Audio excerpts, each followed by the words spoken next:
Sarah, thank you so much for joining us. So is this part of a PR cleanup after Facebook has been battered recently by bad press? Hi, Tapuma. Lovely to be here. So that, I think, is the million-dollar question. It's no secret that Facebook has absolutely been in the naughty corner. Their practices around knowing how toxic their content can be, around using misinformation and violence-inciting content knowingly, has been absolutely under the spotlight. And so the big question we are all correctly asking is this a PR stunt? It is a move that privacy advocates and lawmakers have definitely applauded, because there have, as you rightfully said, been a lot of questions around the privacy concerns insofar as their facial recognition technology is concerned. I saw the news and I was asking myself, has Facebook suddenly developed a conscience, or is there more to this than meets the eye? Could it be that there's actually some business case for them to shelve this technology for a while? Well, that's really the nub of the question that we're all asking, Tafuma, because what's interesting is they've undertaken to delete the over 1 billion the repository of data and photographs they all have of us. They've undertaken that by the end of December 2021, this will be deleted. What they haven't undertaken to do is to remove the technology.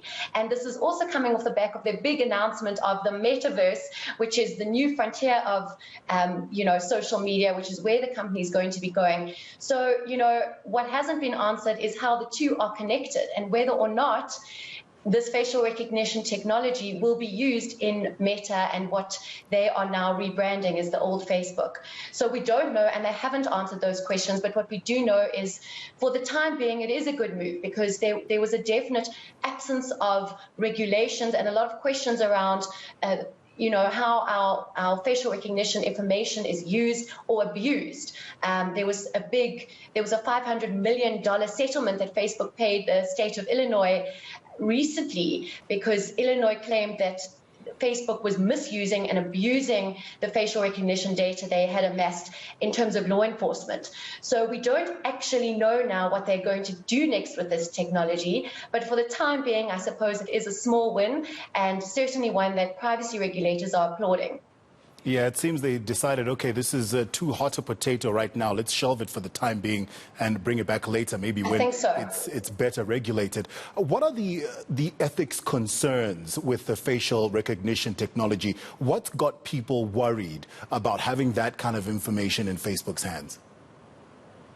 Well, I think that really what it comes down to is the absence of clear guidelines as to the extent to which this kind of data can be used without consent, and really concerns around the abuse of this information. So, for example, in China, I know that this information, facial recognition technology, was used to trace one of the Muslim minority groups, and that was cause for great privacy concerns.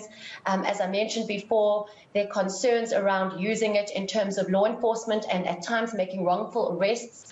So I think there's a very fine line when it comes to privacy, and I just don't believe that in as much as the world has made giant strides in terms of privacy regulation, I don't believe that regulators have quite figured out where the buck stops when it comes with facial recognition data. And I think we all need clearer guidelines as what is a violation of privacy and what isn't. As it is, the default setting on Facebook up until this point has always been that you are automatically tagged, that facial recognition technology is automatically applied unless you go and turn it off, which in itself, I suppose, conflicts with privacy regulations we're seeing around the world.